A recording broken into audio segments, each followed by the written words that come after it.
ایک مجوسی کا جنت میں ایک عالیشان نورانی محل حاصل کرنا، لیکن اسے یہ محل حاصل کیسے ہوا؟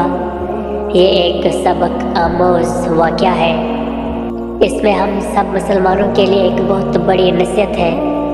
ہمیں اس نصیحت کو اپنا کر اپنے دنیا اور آخرت کو ٹھیک کرنا چاہیے۔ آپ لوگوں سے گزارش ہے کہ ویڈیو کو اینڈ تک ضرور دیکھیے گا، اور اگر ویڈیو پسند آ گئی تو لائک، چینل کو سبسکرائب اور بیل آئیکن کو پریس کرنا نہ بھولیے گا۔ شکریہ۔ بسم اللہ الرحمن الرحیم۔ ایک سید زادی اور مجوسی۔ ملک سمرقند میں ایک بیوہ سید زادی رہتی تھی۔ اس کے چند بچے بھی تھے۔ ایک دن وہ اپنے بھوکے بچوں کو لے کر ایک رئیس آدمی کے پاس پہنچی اور کہا، میں سید زادی ہوں، میرے بچے بھوکے ہیں، انہیں کھانا کھلاؤ۔ وہ رئیس آدمی جو دولت کے نشہ میں مخمور اور برائے نام مسلمان تھا، کہنے لگا، تم اگر واقعی سید زادی ہو تو کوئی دلیل پیش کرو۔ سید زادی بولی، میں ایک غریب بیوہ ہوں، زبان پر اعتبار کرو کہ سید زادی ہوں، اور دلیل کیا پیش کروں؟ وہ بولا، میں زبانی جمع خرچ کا متقد نہیں، اگر کوئی دلیل ہے تو پیش کر دو ورنہ جاؤ۔ وہ سید زادی اپنے بچوں کو لے کر واپس چلی آئی اور ایک مجوسی رئیس کے پاس پہنچی اور اپنا قصہ بیان کیا۔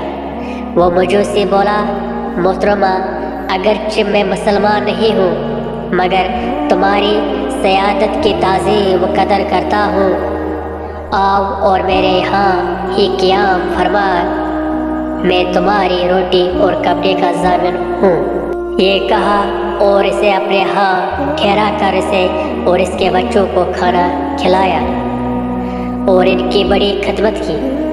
رات ہوئی تو وہ برائے نام مسلمان رئیس سویا تو اس نے خواب میں حضور سرور عالم صلی اللہ علیہ وآلہ وسلم کو دیکھا، جو ایک بہت بڑے نورانی محل کے پاس تشریف فرما تھے۔ اس رئیس نے پوچھا، یا رسول اللہ صلی اللہ علیہ وآلہ وسلم، یہ نورانی محل کس کے لیے ہے؟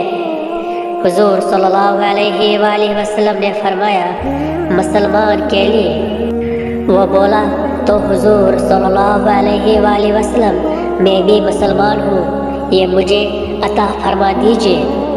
حضور صلی اللہ علیہ وآلہ وسلم نے فرمایا، اگر تو مسلمان ہے تو اپنے اسلام کی کوئی دلیل پیش کر۔ وہ رئیس یہ سن کر بڑا گھبرایا۔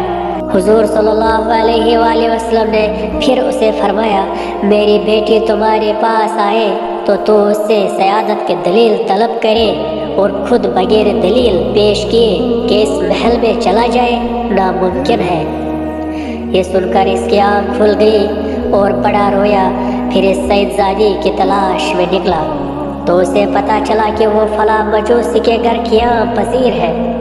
چنانچہ اس مجوسی کے پاس پہنچا اور کہا کہ 1000 روپیہ لے لو اور وہ سید زادی میرے سپرد کر دو۔ مجوسی بولا، کیا میں وہ نورانی محل 1000 روپیہ پر بیچ دوں؟ ناممکن ہے، سن لو، حضور صلی اللہ علیہ وآلہ وسلم جو تمہیں خواب میں مل کر اس محل سے دور کر گئے ہیں، وہ مجھے بھی خواب میں مل کر اور کلمہ پڑھا کر اس محل میں داخل فرما گئے ہیں۔ سبحان اللہ۔ اب میں بھی بیوی بچوں سمیت مسلمان ہوں اور مجھے حضور صلی اللہ علیہ وآلہ وسلم بشارت دے گئے ہیں کہ تو اہل و عیال سمیت جنتی ہے۔ نزہۃ المجالس صفحہ نمبر 194، جلد نمبر 2۔ سبق: دلیل طلب کرنے والا برائے نام مسلمان بھی جنت سے محروم رہ گیا، اور نسبت رسول صلی اللہ علیہ وآلہ وسلم کا لحاظ کر کے بغیر دلیل کے بھی تعظیم و ادب کرنے والا ایک مجوسی بھی دولت ایمان سے مشرف ہو کر جنت پا گیا۔